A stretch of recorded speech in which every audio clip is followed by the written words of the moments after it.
avec Yes. C'est notre moment. Dites oui aux actualités dans votre journal TV. Elmondes metoa ny karazana fiara rehetra ary miantoka ny hatsarany. Elmondes Manolotranao ny vaovao. Vaolina vaovao be. Vaolina manolotra ho anao ny vaovao. Loto ny olanao, vaolina ampiasaina.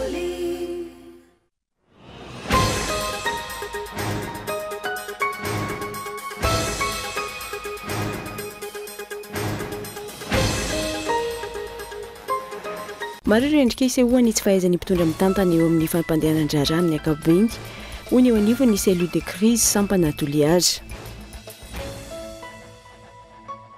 Miavy isan'andro ireo soatoavina nolovaina tamin'ireo taolo malagasy fahiny raha ny zava-misy hita eny anivo ny fiarahamonina amin'izao fotoana izao ho ny mpandala ny fomba malagasy izany ny valy babena ho an'ireo ray aman-dreny nahitana masoandro izay ankavitsiana sy sanomana tanteraka izany vokatry ny fahantrana sy fitobahan'ireo kolotsaina vahiny. Any ivelany miamafatrany ny fanafiana nataon'i Israely eo Hamasy amin'izao fotoana. Mahery ny 30 ireo namony endy nandritry ny fanafiana israeliana tao anatin'ny 420 ora monja. Nagataka fifampiresahana amin'ny fampiatoana ny ady Hamas saingy tsy nahomby izany. Androany takalonena israeliana iray no nampiasain'ny Hamas tamin'ny alalan'ny horonan-tsary mangataka fifampiresahana sy fampiatoana ny ady ary famotsorana ireo takalonena eo amin'ny rotonta ny atsipirin'ireo avy hatrany ary.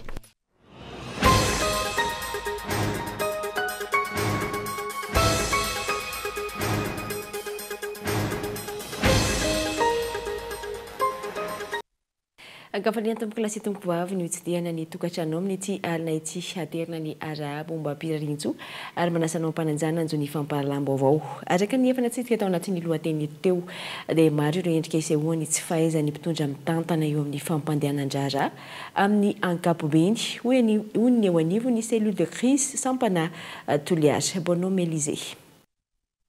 Latsaka ankaterena ny firenena raha ny fiainan'ny-ponina sy ny toe-draram-pirenena no jerena araka ny fanohan-kevitra ireo mpikambana eo anivony cellule de crise eto Toliara. Miseho miharihary ny tsy fahaizany mpitondra mitantana manoloana izany rehetra izany raha ny zava-misy amin'izao fotoana. Vidim-piainana ty tena tsy zaka tsy raharaha ny andry Rajoelina zany fa ny azy dia fa tsy gasy izy fa vazaha frantsay zay tiany hatao dia ataony tsisy karaha misomisy zany ataony. Misy asa nataony Toliara eto avao io piscine olympique io vita ve io sa tsy vita kianja metra kira ny hakelezy ary tsy azo ilalaovana zany aby tena nataony. RN13 ve Fort Dauphin sy ambony be RN13 ao baka amin'ny Fort Dauphin jusqu'à Rivy dia tsy mila ny andriamato andry ny Rajoelina zahay io fitoam-pirenena satria na ny mitantana ny firenena zany tsy hainy. Ho an'ny faritra Antsimandrefana manokana endriky ny tsy fahaizany mpitondra mitantana ny fanaovana tsinotsinona ny vahoaka madinika raha ny zava-misy ao Ranobe sy Bamangoky raha ny fanazavana. Zahay manohitra ny base Toliara eo tompoko dia manohitsy hatramin'ny farany. Manam-pahaiza siantifika iaby no milaza point négatif ny zavatra fa tsy hitatsika lay zao fa jambatsika jambany odraly eo dia milaza hoe fampandrosoa ho anao aia. Toraky izay koa hararaotiko eto mikasika ny Sambangoky io. Sambangoky zao niadany gn'olo hatramin'izay niadany gn'olo tao namboly soa. Niavy zao tamin'ny 2023 ty farapara na ataotsika hoe 2022 ny mpitondra koa namoaky lalagna zao nandeha tagny de hoe amboarotsika tany io. Ataonao akory tany fa voazarazara ny tompony samby mana iaby ny rehetrarehetra eny. Ino koa mbo amboarinao? Ia manana ny taninao tomagny indroa. Ino lay tomagnianao? Fa nalainy katy lay ny tanyko zao fa tsy manan-tany iaby zaho eto. Izao lay raha manao akory. Mpitondra manimbanio. Ary zay le voalazako zay principe aza mialany zay tsika lafa misy raha tsy manjary ny eto amin'ny firenena ny mpitondra tsy manjary io fa tsy l'exécutant. Ijoro hatrany hiady ho an'ny tsirariny eto amin'ny firenena ny cellule de crise eto Toliara araka ny fanambarana nataon'izy ireo. fa iamafy ny fisondritry ny vidim-piainana manerana ny Madagasikara amin'ity taona 2024 ity raha ny fomba fitatana ny Andry Rajoelina tao anatin'ny 5 taona mahery izay hoy ny avy eo anivony antoko FMI Malagasy na ny fahefa-mividy no ilan'ny Malagasy. Tsy misy ny fijeriana sosialim-bahoaka fa ireo tetikasa fisehosehoana ivelany izay natokana ho an'ireo mpanambola ihany no mahamaika izao fitondrana izao. Christian Dimbo no mitatitra izay. Firy fanambola velona ny akamaroan'ny Malagasy ankehitriny amin'izao fahantrana lalina iaina ny isan-tokantrano amin'izao fotoana izao hoy ny avy amin'ny antoko FMI Malagasy na ny fahefa-mividy no ilain'ny Malagasy. Ny 900 mponina miaina ao anaty fahantrana lalina ny mamaika ny mpitondra ny fisehoana ivelany amin'ny alalan'ireo tetikasa tsy lara-pahamehana, tetikasa izay natokana ho an'ireo mpahalambola ihany fa tsy mifanaraka amin'ny fahefa-mividy Malagasy raha ny fanazavana. Zao nge veny fanaovana an'ireny foto-drafitra salazain'ny Andry Rajoelina nge tsy mampiova ny fari-piainan'ny Malagasy, tsy mampiakatra ny fahefa-mividy Malagasy vao maika raha manaly nataon'olona manan-karena daholo reny. Ohatrina sarandalana raha mandeha teleperika any amin'ny 4,000 sa 1,000 tsy ho an'ny vahoaka reny. Na io hôpital izay efa manara-penitra io ara tsy nataon'ny vahoaka. Na ianao miteny maimai-poana raha ny hôpital dekeko. Fa za samy fanamby mihitsy fa niza andiany amin'ireny hôpital manara-penitra reny manambola ihany tafiditra amin'ireny satria tonga dia million angatahana aminao. Ny zavatra nataon'ny olona manambola daholo fa tsy nisy nataony eo ny vahoaka nefa le vahoaka no mitady fanampiana mitady famonjena mihitsy ary. Mananontany ary tsy hiakatra ny vidim-piainana eto Madagasikara amin'ity taona ity raha ny fanazavana hatrany fampahantrana ny vahoaka Malagasy takany amin'izao fotoana izao izay tsy mbola nisy tao anatin'ny 80 taona. Dia efa miteny amin'ny vahoaka Malagasy aho zany ny zavatra miandry antsika amin'ny 5 sy 2,000 fa hiakatra ny vidim-piainana zany miandry antsika amin'ny 5 sy 2,000. Mbola hitombo ny olona tsy afaka andeha hitsabo tena. Ny olona minambary indray mandeha isan'andro sisa. Hitombo reo. Le mihinana in-telo mety indroa sisa, le indroa indray mandeha sisa, dia le indray mandeha tapany sisa isan'andro. Zany no miantsika amin'ny 2025. Zany mbola tsy nisy filoham-pirenena navita an'izany teto Madagasikara tao anatin'ny 80 taona afa-tsy Andry Rajoelina. Te hafantsika izy amin'izany ve? Tsy te hafana izy fa tokony domina izy. Aza mirediredy ianao fa le zavatra nandrasanay hoe tsy vitan'ny filoham-pirenena tao anatin'ny 80 taona zavatra tsara fa sy izao zavatra ratsy ampiandrasinao anay izao. Mbola hitombo araka izany ny fitangan'ny vidim-piainana eto Madagasikara amin'ity taona 2024 sy 2025 ity raha tsy manova fomba famindra sy mibanjina ny tena lara-pahamehana ary miala amin'ny fampanantenana poakaty ny mpitondra fanjakana ankehitriny hoetrany ny mpanao politika. Ny fomban'ireo antakarana ao amin'ny nosy Mitsio toerana isan'ny mahaliana ireo mpizahatany amin'ny faritra avaratry Madagasikara. Tsy hitan-kilan'izay ny fampandrosoana entin'ny fanjakana sy ny mponina sy ireo mpizahatany tsara sitrapo no mifanome tanana manangana foto-drafitr'asa toy ny sekoly sy toeram-pitsaboana.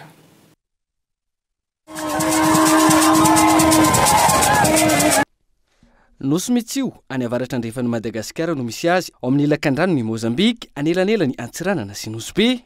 Raha ny tora-pasika sy ny firafitry ny tanàna no mahasarika mpizahatany amin'ireo faritra manodidina azy, ny kolotsaina sy ny fomban-drazan'ny mponina kosa no mahaliana ny vahiny eto amin'ny Nosy Mitsio indrindra amin'ny fotoanan'ny fandrona.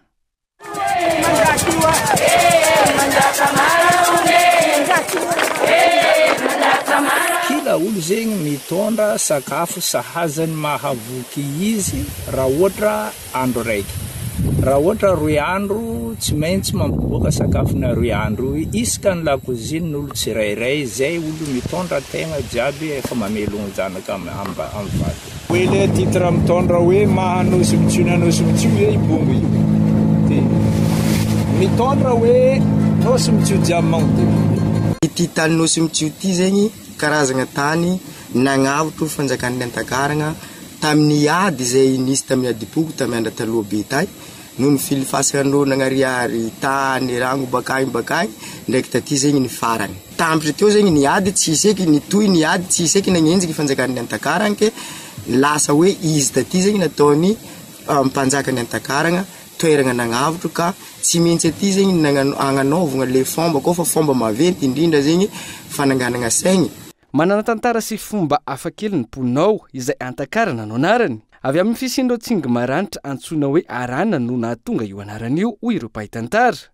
Isan'ny avany ihany koa ny hoe ny lehilahy no manao ny asa rehetra rehefa fety sy fotoan-dehibe.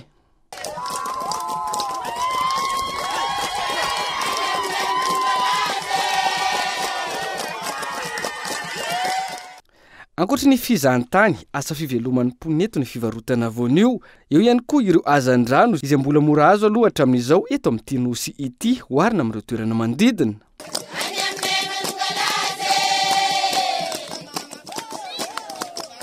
Voaporofo eto amin'ity nosy mitsio ity fa mahay miara-monina ny malagasy, fa ihany koa mahay mandray vahiny na tsy nisy nianatra manokana momba ny fizahantany azy eto. Ny kolotsaina no harena na sarika ireo mpizahantany. Ireo teratany vahiny nandalo, resy lahatra fa afaka mivoatra ho amin'ny tsaratsara kokoa ireto mponina ireto.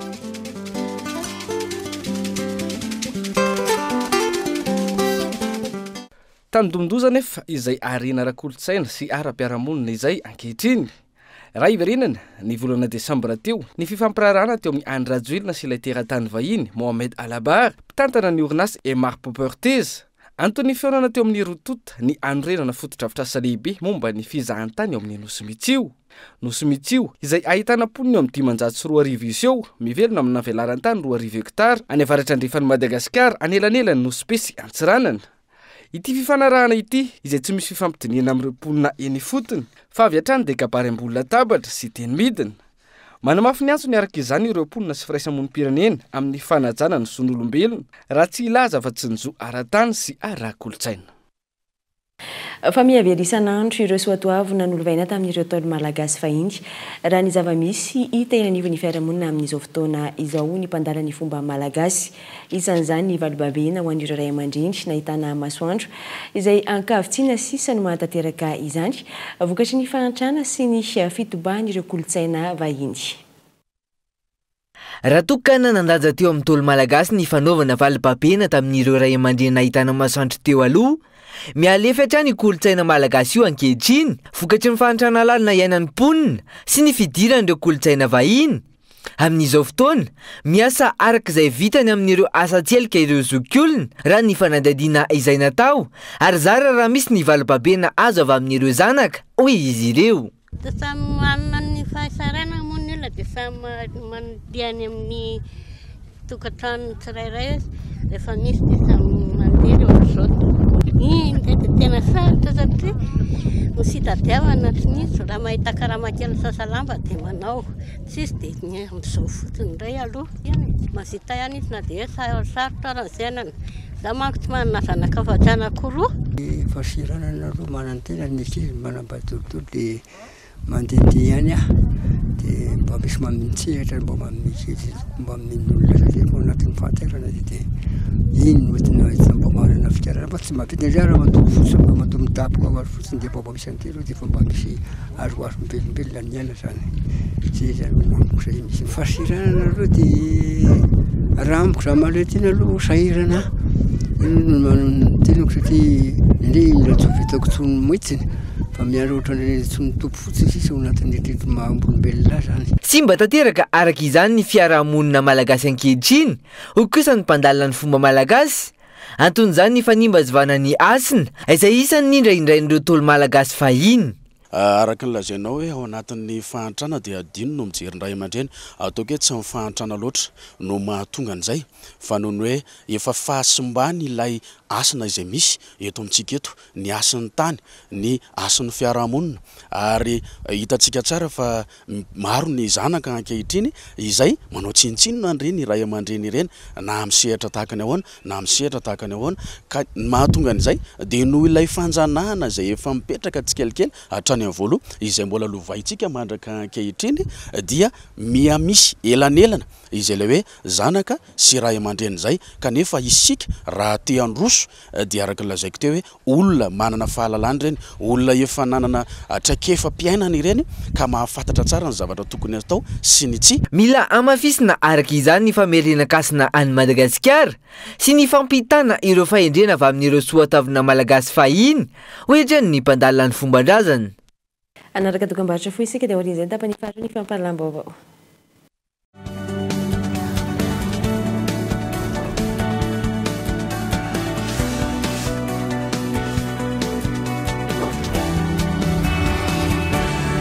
efa ela nanasako lamba fa ity vovon-tsavony Pauline ity afa mihitsy kely fotsiny ane dia efa ampy e way ary tena mandroatra be a malefaka ery lambo tsy mila mikosika be akory sady tsy manimba-tana Pauline 80 formule matanjaka miaro ny loko mampangirana sy manamanitra ny lambanao mandroatra be mahavita lamba betsaka sady manitra Pauline anitra vaovao floral sy exotique afaka nadiovana fitaovana fa ihany koa toy ny fiara fitaratra loviatrika ro Pauline vaovao be floral exotique lavande original loto ny olanao Pauline nampiasaina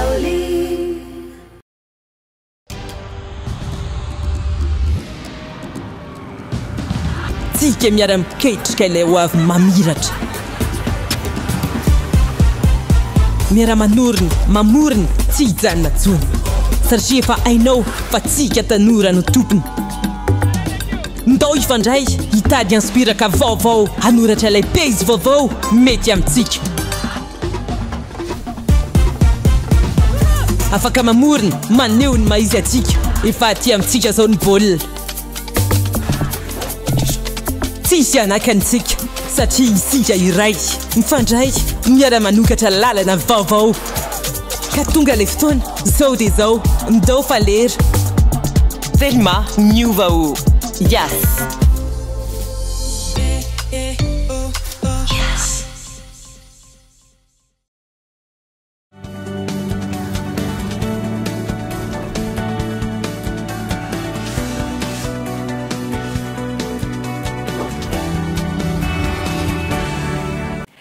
taverina somantsara tao anatin'ny tapany faharoa ho toizantsika avy hatrany fampahalaam-baovao dia manomboka mivelatra eto amintsika ny fianarana ny teny italiana amin'izao fotoana ankoatra ireo mpianatra mikasa ny ano fianarana any ivelany ireo mpitardia izany hoe mpisehatra amin'ny fizahantany ny 10 isanjato ireo mianatra ny fiteny italiana Yves Richard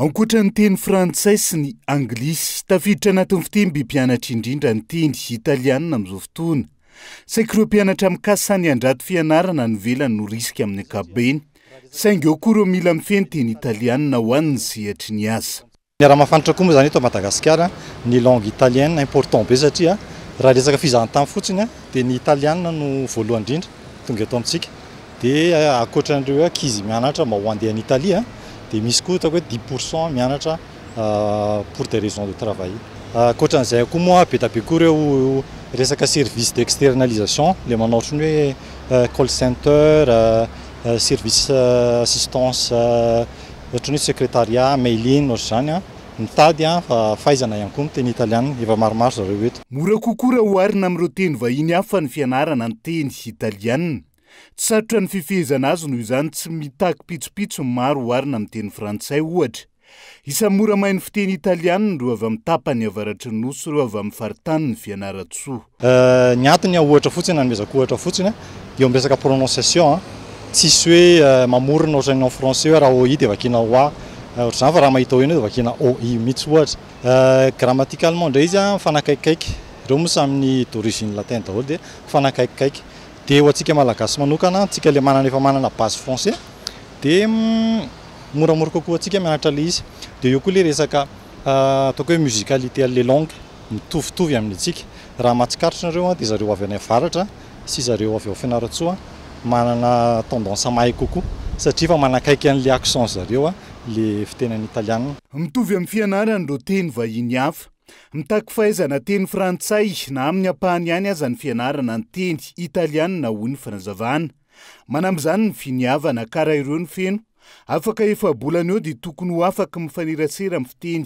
italiana tsara ireo mpianatra lafa mavava tanteraka dia mbola mampiasa savony gasy ny ankamaroany ny mponina any ambanivohitra savony tsy mandalo fitsariana mikasika ny fenitra na ny dingana samihafa manodidina izany na ny ankora ampiasaina aminy saingy maharesy lahatra olona maro ny fiasany tsaborakenomby sofatra ary lavenina ireo no fantatra fa akora ampiasaina amin'ny fanamboarana savony gasy malagasy maro no manana talenta amin'ny fanamboarana azy itony sy mivelona amin'izany efa taona maro ary mbola misy mampiasa ankehitriny tena fivelomana tena asa tena betsaka mampiasa satria rehefa olona ohatra mampiasa satria rehefa teteza sady milivra no vatra dia tena betsaka lahy base zao dia apolo sy telo dia apolo sy elatra dia dimanjato sy arivo dia fitonjato dia dimy-eninjato dia arivo dia valonjato sy arivo malaza savony eo amin'ny dimy hetsy ankoatra ny fanadiovana samihafa misy tombontsoa ara-pahasalamana tsapan'ireo mpanjifa ny savony gasy ihany koa na tsy nandalo fitsirihana momba ny fenitra sy ny pitsopitsony tahaka ny karazan-tsavony samihafa azy ampiasana savony gasy aty ambanivohitra dia rehefa misasa amin'ilay mitrehitra ny tongotra mampiosy na mamioty dia io na ansorana azy dia mimalefaka dia mahala vavozana ihany koa sasana aloha sasana tsara dia esorana kely ny tongotra rehefa hiala tsy mbola voapirofo ara-tsiantifika na araka ny fenitra samihafa ny vokatry ny fampiasana ny savony gasy ary tsy mbola nisy sy nilaza ihany koa ankilany fa misy voka-dratsy ny fampiasana azy fianakaviana anjatony no mamokatra sy mivelona amin'ny fanamboarana azy ity any amin'ny distrika Antsirabe faharoa. Ndray baba amin'ny maresaka avy any ivelany dia mihamafaitrany ny fanafiana ataon'ny Israely ao Hamas amin'izao fotoana. Mahery ny 30 ireo namono aina nandritra ny fanafiana Israeliana tao anatin'ny 420 ora monja. Nangataka fifampiresahana amin'ny fampiatona ny ady Hamas saingy tsy naomby izany androany. Takaronena Israeliana iray no nampiasain'ny Hamas tamin'ny alalan'ny horonan-tsary. Mangataka ny fifampiresahana sy ny fampiatona ny ady ary ny fanomezana ireo takaronena eo amin'ny rotonta. Mangataka ny ianony fitondrana hebreo ny fangatahany ireo takaronena io. Tsy mbola nisy ny valiny ary avy amin'ny Hamas avy amin'ny Israely hatreto. Tsy fantatra ihany koa raha mbola velona io takaronena nampiasain'ny Hamas io ka andrasana ny hotoiny. Atreto tompoko lasy tompoko vavy ny fiarantsika tamin'ny ity alina ity isaorana feno ianao na aiza misy anona naraka hatramin'ny farany. Mametraka ny mandra-piona dia samy mitombo fahasoavana.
Vaolinna vaovao be vaolinna nanolotra ho anao teo ny vaovao loto ny olanao vaolinna ampiasaina El Mondes mety ho an'ny karazana fiara rehetra ary miantoka ny hatsarany. El Mondes il a présenté ny vaovao avec c'est notre moment. Dites oui aux actualités dans votre journal TV.